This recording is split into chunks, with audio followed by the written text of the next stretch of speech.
नमस्कार मंडळी, आज नरक चतुर्थी। आजच्या दिवशी भगवान श्रीकृष्णाने नरकासुर नावाच्या राक्षसाचा वध केला होता। त्यावेळी त्याने श्रीकृष्णांकडे एक वर मागितला, जो कोणी या दिवशी पहाटे लवकर उठून मंगल स्नान करेल त्याला नरकाची बाधा होऊ नये। त्यामुळे मानवाला नरकात जाण्यापासून वाचवणारे हे पवित्र आणि मंगल स्नान पहाटे लवकर उठून करतात। आम्ही सुद्धा सगळ्यांनी लवकर उठून अंघोळ्या केल्या होत्या। नंतर मग नेहमीच गवळणी वगैरे घालायला घेतल्या।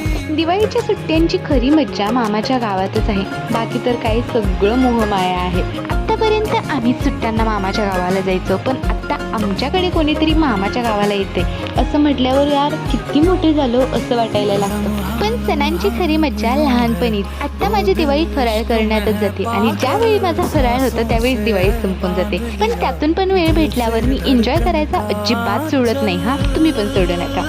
आणि हो, दिवाळीच्या तुम्हाला आणि तुमच्या परिवाराला खूप खूप गोड गोड शुभेच्छा।